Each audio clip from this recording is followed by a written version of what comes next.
बिस्मिल्लाहिर्रहमानिर्रहीम। अस्सलामुअलैकुम भाई, चैनल को सब्सक्राइब भी कर लिया करें, लाइक और शेयर भी कर दिया करें, कमेंट्स भी कर दिया करें, शुक्रिया। चलते हैं कहानी की तरफ। मैं तुम्हें सारी बात बताकर तुम्हारी गलतफहमी दूर करने की कोशिश करूँगा।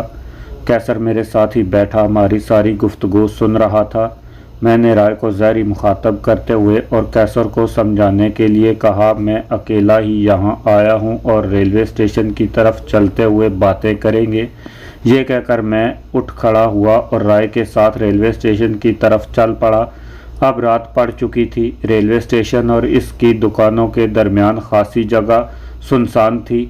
हम बातें करते हुए इस जगह पहुँचे जहाँ तो मैंने जूते के तस्मे बांधने के बहाने झुककर पीछे देखा तो एक गाड़ी जिसकी हेडलाइट्स के बजाय पार्किंग लाइट्स जल रही थी निहायत आस्तगी से हमारे पीछे आ रही थी। मैंने आगे पीछे देखकर कि कोई और गाड़ी या पैदल शख्स तो हमारे पीछे नहीं आया, इस गाड़ी को हाथ के इशारे से बुलाया। गाड़ी हमारे बिल्कुल करीब आकर रुक गई।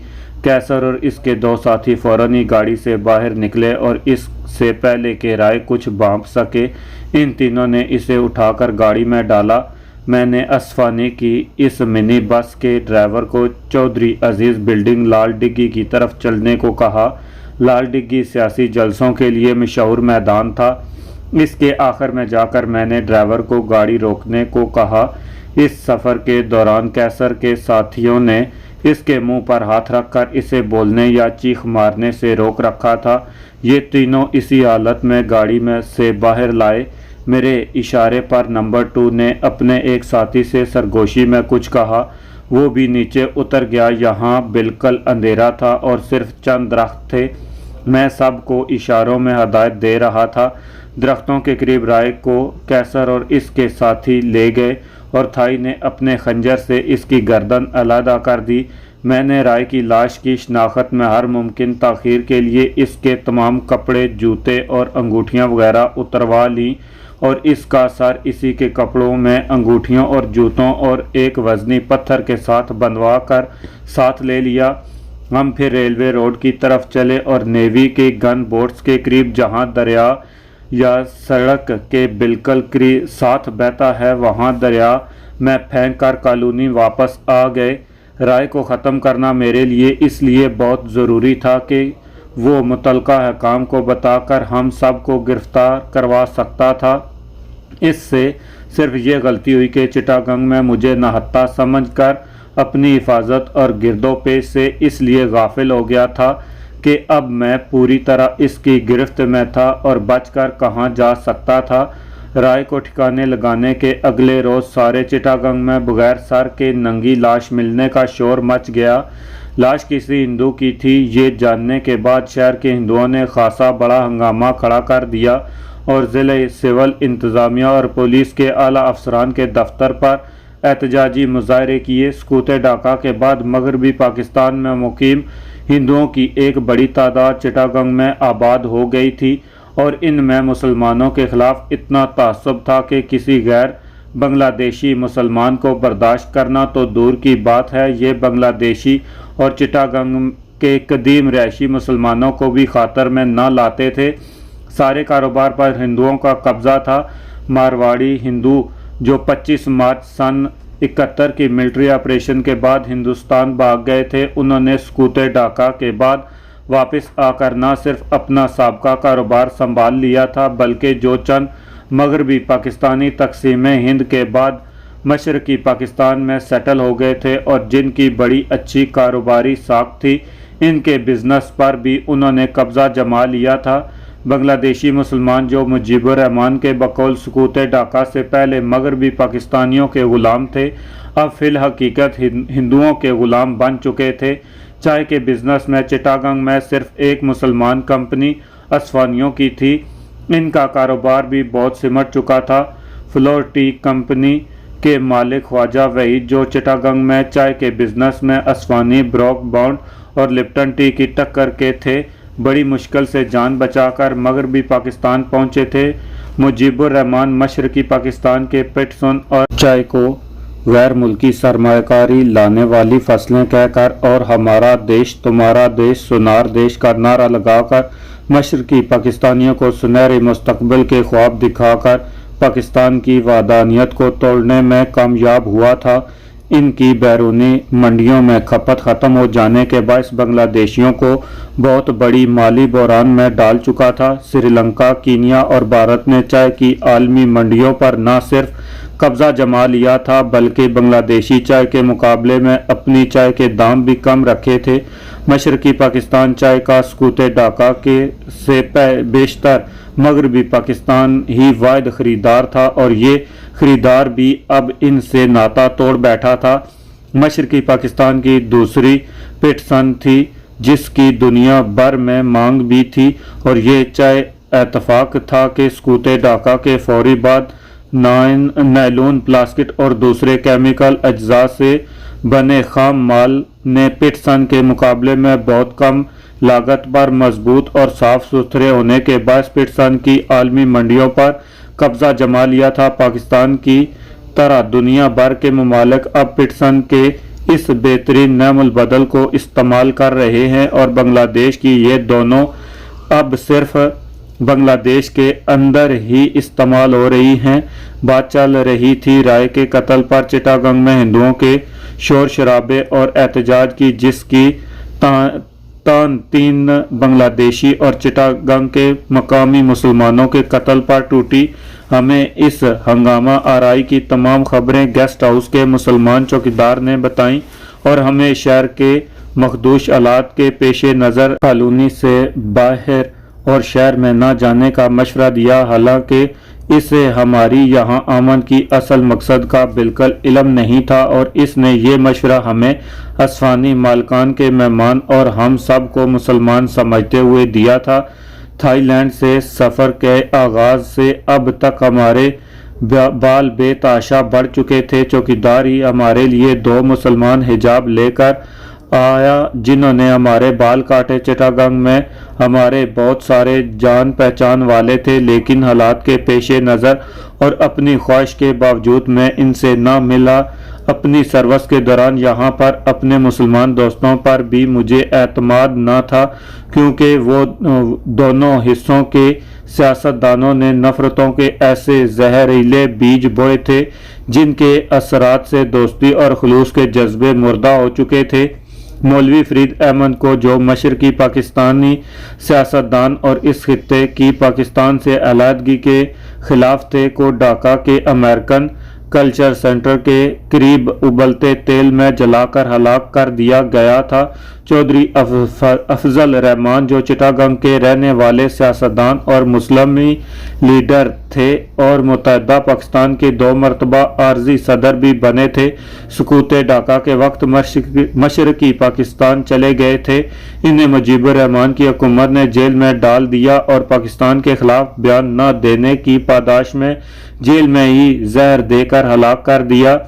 جانباز تحریر کرتے وقت جب بھی بنگلہ دیش کا ذکر آتا ہے تو سن 71 کے خون کے آنسو رلانے والے واقعات، اپنوں کی غداری اور اپنے دشمن بایرت کی عیاری سے دنیا کی سب سے بڑی اسلامی مملکت کے 2 لخت ہونے اور لاکھوں بے گناہ مسلمانوں کو لرزا دینے والے مظالم سے شہید کرنے کی داستانیں مشرقی پاکستان میں آباد بہاری مسلمانوں کے سکوت ڈھاکہ کے بعد زبوں حالی جنہیں دنیا کے کسی ممالک کی شہریت حاصل نہیں اور جن کی ایک نسل اپنے وطن پاکستان کی سرزمین کو دیکھنے کی خواہش دل میں لیے ہی زیر زمین دفن ہو چکی ہے۔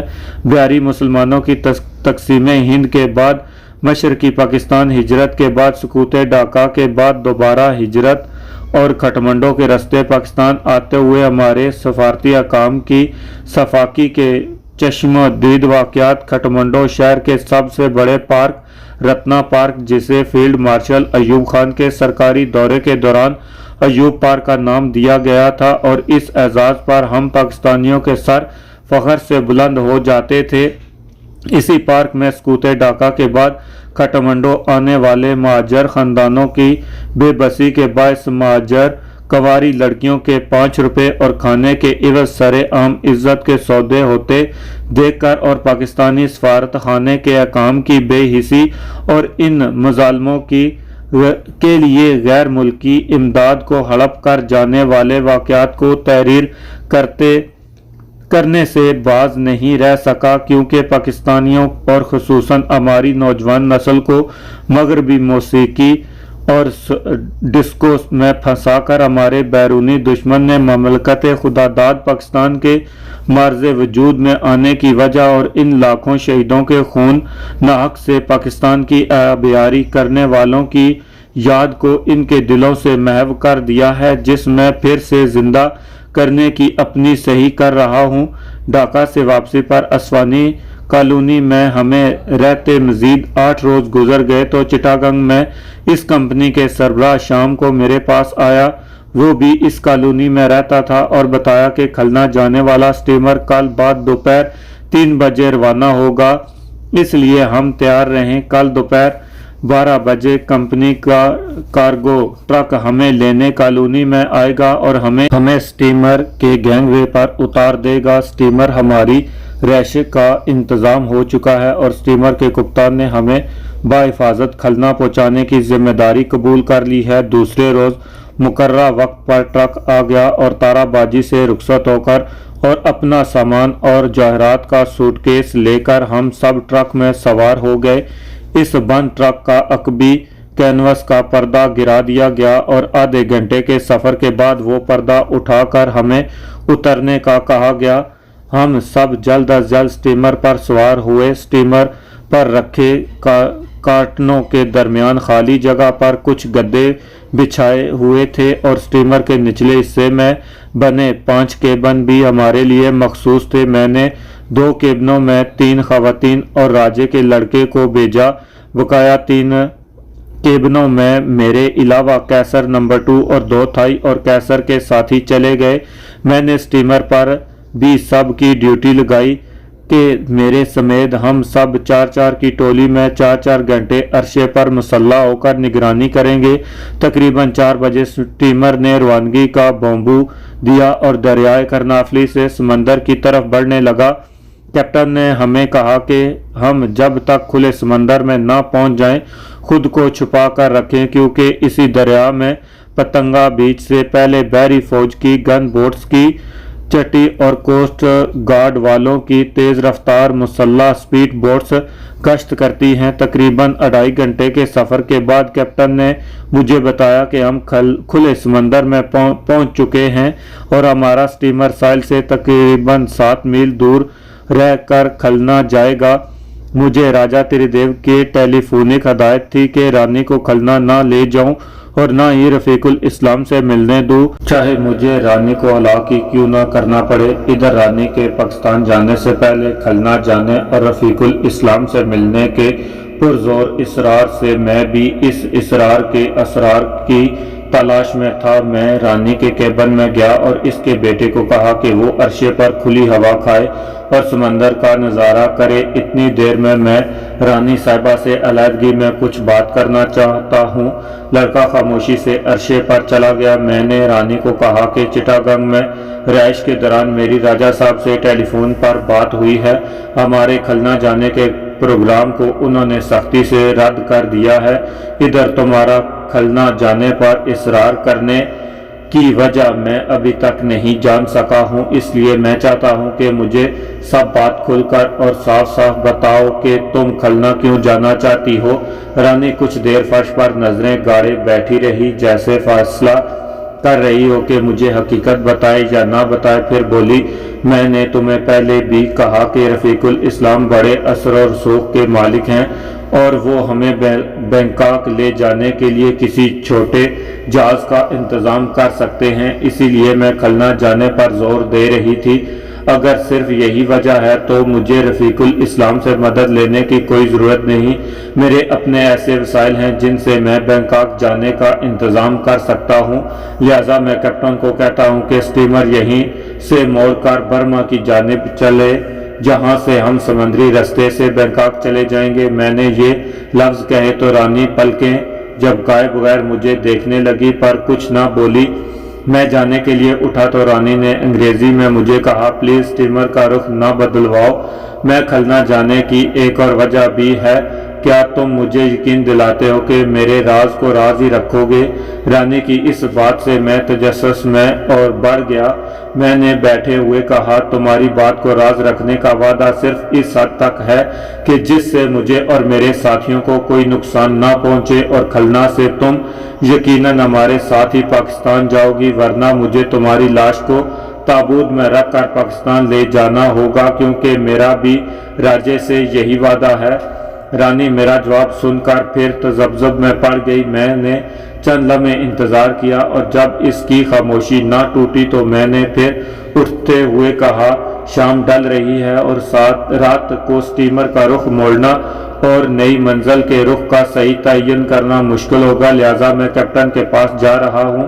میں کیپٹن کے دروازے سے نکل ہی رہا تھا کہ رانی نے مجھے روکتے ہوئے کہا، سمجھ میں نہیں آ رہا کہ کہاں سے آغاز کروں۔ راجا کی غیر رغبتی اور بے اعتمادی سے میں، یا اپنے جذبات سے مغلوب ہو کر عقل و ہوش کھونے سے، یا راجا کے دوست کی دوستی کے پردے میں میرے قریب آ کر مجھ سے اس غلطی کا ارتکاب کرنے والے پر جس کا خمیازہ دو زندہ ہستیاں آج تک بھگت رہی ہیں، اور شاید مرتے دم تک انہیں اسی عذاب سے نجات نہ ملے۔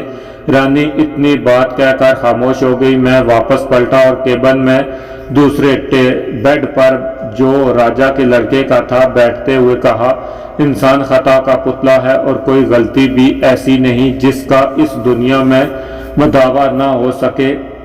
باقی رہا مرنے کے بعد سزا جزا کی بات، تو دنیا کے تمام مذاہب کے پیروکار اس ایک بات پر یقیناً متفق ہیں کہ وہ سپر پاور، اعلیٰ ترین طاقت، جس مسلمان اللہ، عیسائی گاڈ اور ہندو ایشور کہتے ہیں، اپنی مخلوق کی غلطیوں کو معاف کرنے اور درگزر کرنے والی ہے۔ آپ کی ابتدائی چند کلمات سے مجھے آپ کی مجبوری اور حالات کی سنگینی کا کچھ اندازہ تو ہو گیا ہے۔ اب کھل کر ساری تفصیل سے بتا دیں تو میں آپ سے یہ وعدہ کرتا ہوں کہ آپ کے راز کو راز ہی رکھوں گا، اور آپ کی مشکلات کو دور کرنے کی کوشش کروں گا۔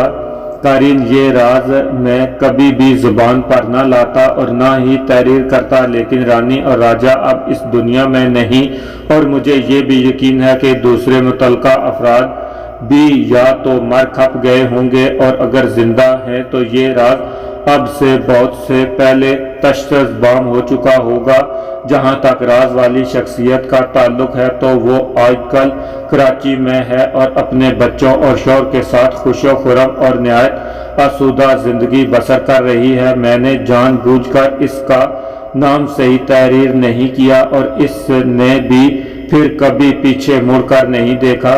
رانی ایک پڑھی لکھی اور احساس عورت تھی۔ اس کے بڑے بیٹے اور چکما سردار کو اس کے سامنے ہی میں نے گھٹنوں پر 3 فائر کر کے زخمی اور ہمیشہ کے لیے معذور کر دیا تھا۔ رانی نے مجھے فائر کرنے سے روکنے کے بجائے اس پر تھوکا، اور ایک بھی احتجاجی لفظ اس کی زبان پر نہ آیا، لیکن اس وقت اپنا راز بیان کرتے ہوئے اس پر نسوانی حیا اور شرم غالب تھی۔ نگاہیں فرش پر گاڑے اور فرش کی لکڑی کو پاؤں کے انگوٹھے سے کریدتے ہوئے بڑی مشکل سے وہ بولی، یہ شرمناک واقعہ سن 67 کا ہے۔ راجا صاحب اپنی خرمستیوں میں مشغول مہینوں یورپ اور امریکہ میں گزارتے۔ بھٹو صاحب سے ان کے درینہ دوستی تھی۔ یا خان کے مارشل لا سے پہلے کے رنگا ماٹی سے گئے ہوئے راجا صاحب سن 70 میں چند روز کے لیے قبیلے میں آئے اور پھر واپس چلے گئے۔ ان کے رنگا ماٹی سے مسلسل اور برسوں کی غیر موجودگی کے دوران ان کی ہدایت کے مطابق مجھے ان کے دوستوں کی میزبانی کرنی پڑتی تھی۔ راجا صاحب کا میرے لیے یہ حکم بھی تھا کہ ان کے دوستوں کی میزبانی میں خود کروں، اور راجا صاحب کی کمی محسوس